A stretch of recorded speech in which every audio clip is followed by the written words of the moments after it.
ଆହା, ଆଜିର ସକାଳ କେତେ ସୁନ୍ଦର। ରାନୀ, ଚାଲ ଆମେ ନୂଆ ବଗିଚାକୁ ଫଳ ଖାଇବାକୁ ଯିବା। ହଁ ମିଟୁ ଭାଇ, ମତେ ବହୁତ ଭୋକ ଲାଗିଲାଣି।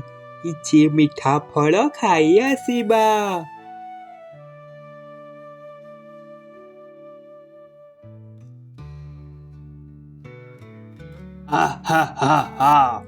ତୁମେ ସବୁ ଏତେ ଦୁର୍ବଳ ପକ୍ଷୀ। ସାରା ଜୀବନ କେବଳ ଏହି ଛୋଟ ଗଛରେ ରହିଯିବ। ମୋ ଡେଣାର ଶକ୍ତି ଦେଖ, ମୁଁ ଆକାଶର ରାଜା। କା କା କା ବୀର ଭାଇ, ଗର୍ବ କରିବା ଭଲ ନୁହେଁ। ଭଗବାନ ସମସ୍ତଙ୍କୁ ଭିନ୍ନ ଭିନ୍ନ ଶକ୍ତି ଦେଇଛନ୍ତି। କଣ କହିଲୁ? ତୁ ଚୁପ୍ କର କାଉ। ତୁ କଣ ମୋ ସହ ସମାନ ହେବୁ?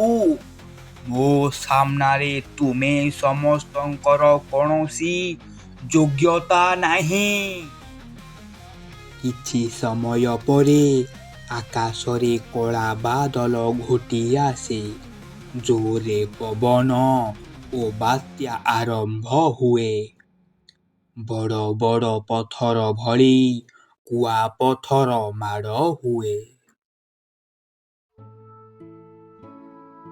ମୋତେ ବହୁତ ଭୟ ଲାଗୁଛି। ଏତେ ଜୋରେ ପବନ ହେଉଛି, ମୁଁ ଉଡ଼ି ପାରୁନି। ଡର ନାହିଁ, ଚାଲ ଆମେ ସମସ୍ତେ ଗଛର ସେହି କୋରଡ଼ ଭିତରକୁ ଚାଲିଯିବା। ସେଠାରେ ଆମେ ସୁରକ୍ଷିତରେ ରହିବା।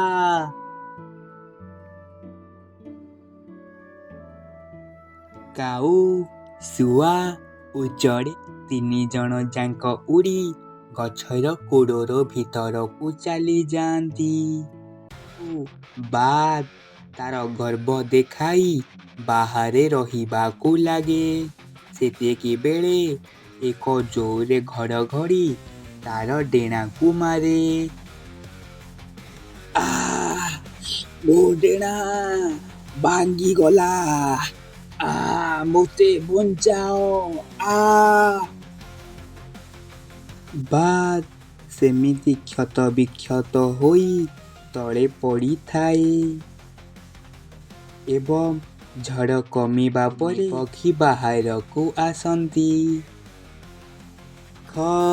କାଳିଆ ଭାଇ ବୀର ତଳେ ପଡ଼ିଛନ୍ତି। ତାଙ୍କୁ ବହୁତ କଷ୍ଟ ହେଉଛି। ସେ ଆମକୁ ବହୁତ ଗାଳି କରୁଥିଲା। ତାଙ୍କୁ ତାଙ୍କ ଗର୍ବର ଫଳ ମିଳିଲା। ନା ମିଟୁ, ସେମିତି କୁହନି। ବିପଦ ସମୟରେ ଶତ୍ରୁ ହେଉ କି ମିତ୍ର, ସମସ୍ତଙ୍କୁ ସାହାଯ୍ୟ କରିବା ଉଚିତ। ଚାଲ ତାଙ୍କୁ ସୁରକ୍ଷିତ ଜାଗାକୁ ନେଇଯିବା। ତିନି ଜଣ ଯାକ ପକ୍ଷୀ ମିଶି ବାଜ୍କୁ ଏକ ସୁରକ୍ଷିତ ସ୍ଥାନକୁ ନେଇଯାଆନ୍ତି। କିଛି ସମୟ ପରେ ବାଜ୍ ନିଜକୁ ସୁରକ୍ଷିତ ଅନୁଭବ କରେ।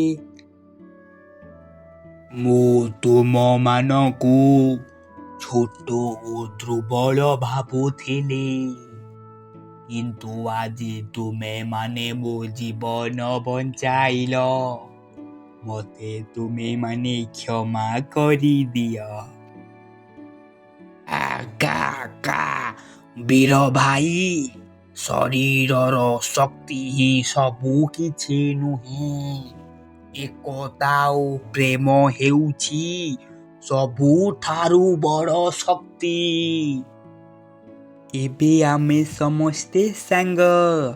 କେହି ବଡ଼ ନୁହେଁ କି କେହି ଛୋଟ ନୁହେଁ, ନା କ'ଣ କହୁଛ?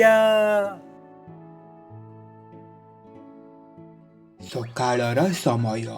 ଗଛ ତଳେ ଜଣେ ଶିକାରୀ ଜାଲ ବିଛାଇ କିଛି ଧାନ ପକାଇ ଲୁଚି ରହିଛି ଓ ଚଢ଼େଇ ତାହା ଦେଖିପାରି ନାହାନ୍ତି। ରାନୀ, ଦେଖ ଗଛ ତଳେ କେତେ ସୁନ୍ଦର ଧାନ ଗଜା ପଡ଼ିଛି। ଚାଲ ଆଜି ଜଙ୍ଗଲକୁ ନ ଯାଇ ତଳେ ହିଁ ଖାଇ ନେବା। ହଁ ମିଟୁ ଭାଇ, ବହୁତ ଦିନ ହେବ ଧାନ ଖାଇନେ। ଚାଲ ଶୀଘ୍ର ଯିବା।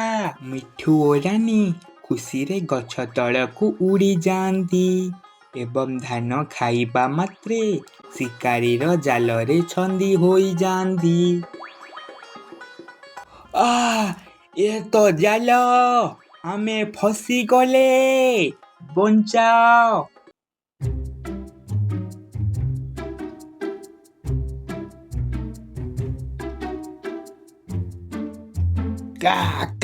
ବୀର ଭାଇ, ବଡ଼ ଅନର୍ଥ ହୋଇଗଲା। ଶିକାରୀ ଜାଲରେ ମିଟୁ ଓ ରାନୀ ଫସି ଯାଇଛନ୍ତି।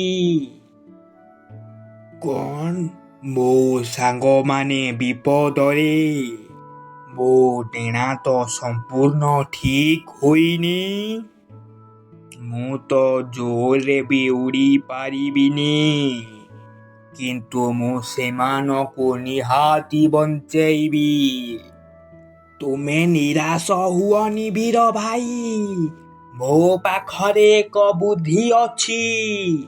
ମୁଁ ଶିକାରୀ ଆଖିକୁ ଆକ୍ରମଣ କରିବି ଆଉ ତୁମେ ନିଜ ଶକ୍ତିଶାଳୀ ଥଣ୍ଟରେ ଜାଲକୁ କାଟି ନେବ। ଶିକାରୀ ଜାଲ ପାଖକୁ ଆସୁଥିବା ସମୟରେ ହଠାତ୍ କାଉ ତା ମୁହଁ ଆଗରେ ଜୋରରେ ଡେଣା ହଲାଇ ଆକ୍ରମଣ କରେ।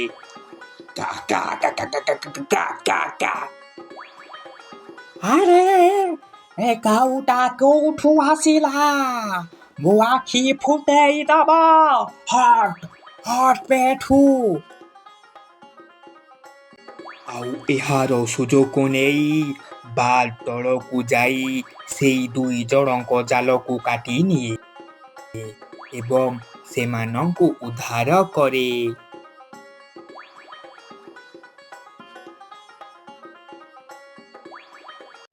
ସବୁ ପକ୍ଷୀ ପୁଣି ଥରେ ଏକାଠି ହୁଅନ୍ତି। ମିଠୁ ରାନୀ ଆଖିରେ ଲୁହ ଥାଏ।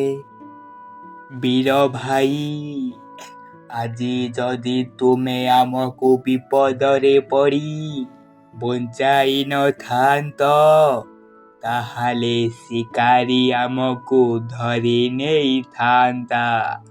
ତୁମକୁ ଅଶେଷ ଅଶେଷ ଧନ୍ୟବାଦ।